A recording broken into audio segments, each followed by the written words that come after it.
Салам достор, сиздер менен кайрадан Аламдин Исламидинов. Биз сиздерге сабактарыбыздын жаңы бир форматын алып чыгууга бел байлап турабыз. Мен ушул өзүм окуучуларым ар дайым кандай китептерди окуйсуз деп сурап калышат.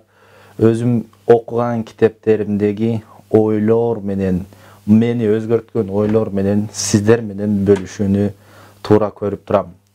Мен азыр сиздерге ойлорун айта турган китеп бул «Мысли и афоризмы знаменитых мужчин» деген китеп. Бул ошол адамзат тарыхындагы ийгиликке жеткен мыкты жазуучулардын, актерлордун, президенттердин, депутаттардын жана башка ийгиликтерди багынткан адамдардын айткан цитаталары бар. Мына ошол менен сиздер менен бөлүшүүнү туура көрдүм.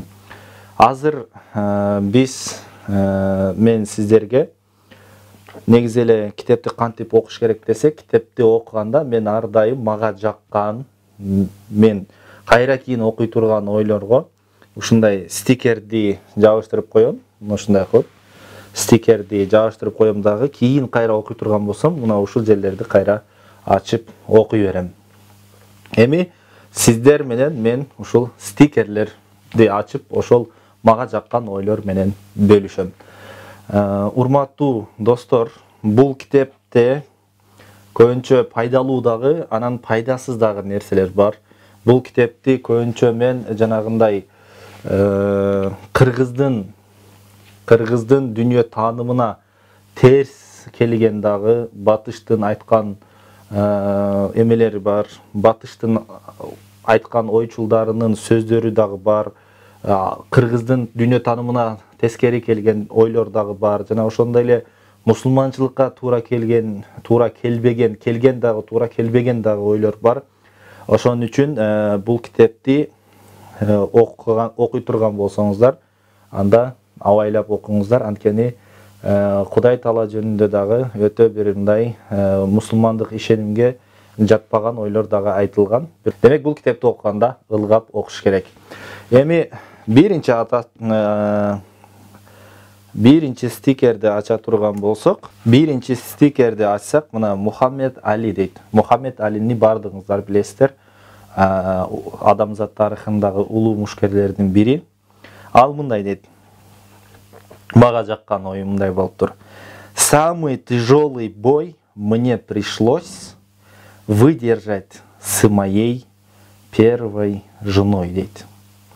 Мен өмүрүмдөгү эң оор бой, эң кыйын мушташ бул менин биринчи аялым менен болду дейт. Мухаммед Али, буга бир аз комментарий бере кетейин. Мухаммед Али аябай кыйын мушкер болгон, башкаларды эркектерди, миңдеген эркектерди уруп бойдо нокаут кеттирсе дагы, бирок аялдан дейт, аял менен болгон бойдо мага оор болду дейт. Эмне үчүн? Анткени бул жерде аялдын тили жөнүндө айтылып атат.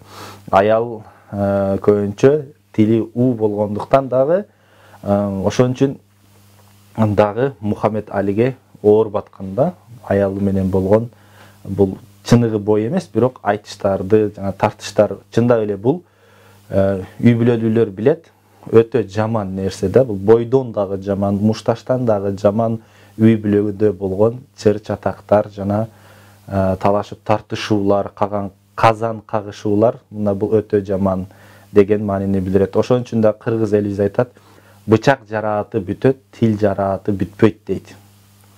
Андан кийинки сөзү мындай мага жаккан. Если в 50 лет вы смотрите на мир так же, как в 20, значит 30 лет жизни ушли впустую. Эгерде сиз 50 жашка келгенде дагы, 50 жашка келип дагы көз карашыңыз 20 жаштагыдай болсо, азыр 50 жашка кирдиңиз, көз карашыңыз, дүйнө таанымыңыз 20 жаштагыдай болсо, анда сиз 30 жылды бекер жашапсыз дейт. 30 жыл бекер жашапсыз дейт. Демек, көп адамдар биз өспөй калабыз да. Мектептин билими менен эле чектелип калабыз. Мектептин билими чындап келгенде бизге өтө бир четинен мектепте биз турмушубузга керектүү сабактарды окубайбыз. Турмушка керектүү сабактарды окубайбыз. Экинчиден, мектепти бүткөндөн кийин көз мектептин билими менен чектелип калабыз. Мен мектепти бүттүм болду деп. Же болбосо университетти бүткөндөн кийин университет менен чектелип калабыз.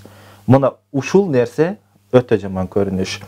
Эгерде сиз кечээки күндөгүгө караганда бир нерсе көбүрөөк билбесеңиз, эгерде кечээки күндөгүгө караганда көз карашыңыз, дүйнө таанымыңыз, мышлениеңиз, ой жүгүртүүңүз өзгөрбөй турган болсо, анда сиз демек бир күн жөн эле текке жашаган болосуз. Жөн эле текке жашаган болосуз. Ошон үчүн адам күн сайын өсүп туруш керек. Өсүп туруш керек. Мына жада калса бул дүйнөдө проблемалар көп. Ар бирибиз бирден проблемаларды чечкенге аракет кылабыз. Ар бирибиз бирден өзүнчө проблема чечпейт. Бир проблема бар. Эгерде биз ошол проблеманы чечсек, анда жашообуздагы бардык проблемалар чечилет. Бул илим маселеси. Эгерде биз өзүбүздөгү илимсиздикти, өзүбүздөгү билимсиздикти кетире турган болсок, эгерде билим ала турган болсок, илимдүү билимдүү боло турган болсок, биздин ушул билимдүүлүгүбүз калган бардык проблемаларыбызды чечип берет. Мына ошон үчүн жашоодо эгерде сизде бир көйгөйүңүз болуп жаткан болсо, бир проблемаңыз болуп жаткан болсо, демек билиңиз, сиз бир нерсени билбейсиз. Ошон үчүн илим менен бир алымдан мынтип сурашат. Эгерде Кудай Таала сизге тирүүлөй өлүксүң деп айтса, денең тирүү, бирок жүрөгүң өлүк деп айтса, эмне кыласыз десе, ал айткан экен, мен дароо илим алып баштайм, билимге умтулам деген. Мына ошондуктан илимге, билимге умтулушубуз керек. Кийинки стикерди ачабыз. Кийинки биздин окумуштуубуз бул Аристотель экен. Аристотель. Почему отец любит сына сильнее, чем сын отца? Потому что сын его создание. Все бывают благосклонны к тому, что они сами создали. Эмне үчүн ата атасын жакшы көргөнгө караганда баласын көбүрөөк жакшыраак көрөт. Эмне үчүн адам атасына караганда баласын көбүрөөк жакшы көрөт дейт. Анткени бала бул сенден жаралган, сенден пайда болгон жандык. Ошон үчүн аны көбүрөөк жакшы көрөсүң дейт Аристотель. Чындап эле, эгерде биз өзүбүз бир иш кылып койгон болсок, бир нерсе жаратып койгон болсок, кандай сыймыктанабыз, туурабы? Карап алып, аягынан карап, буягынан карап сыймыктанабыз. Өзүбүздүн кылган ишибизге өзүбүз эмне кылабыз? Баа берип алып, кубанабыз. Ошон менен өзүңдүн ишиңди мактанасың да. Чындап эле, мына өзүң кылган ишиң өзүңө жагат дейт. Ошон үчүн дагы адам атасына караганда баласын көбүрөөк жакшы көрөт дейт. Нет друзей у того, у кого их много. Досу көптүн бир дагы досу жок дейт. Аристотель. Досу көптүн бир дагы досу жок. Кантип? Кайсыл нерседе сан көп болсо, эсиңиздерде болсун. Кайсыл нерседе сан көп болсо, анда сапат жоголот. Кайсыл нерседе сан көп болсо, сапат жоголот. Досуңуздун дагы, досторуңуздун дагы саны көп боло турган болсо, сапаты жок болот. Ал эми кийинки окумуштубуз болсо, Марсель Ашар дейт, французский драматург.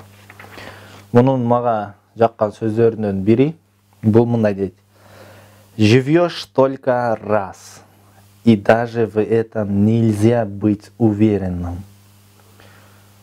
Бир жолу эле жашайсың, бирок ошого дагы ишенүү мүмкүн эмес. Ушуга дагы өтө ишенип алба дейт да, чындап эле. 60 жыл жашайм, 70 жыл жашайм деп үмүттөнүп алабыз, бирок кээде 30га жетпей, 40га жетпей өлүп калышыбыз мүмкүн. Ошон үчүн дагы күн сайын өскөнгө аракет кылышыбыз керек.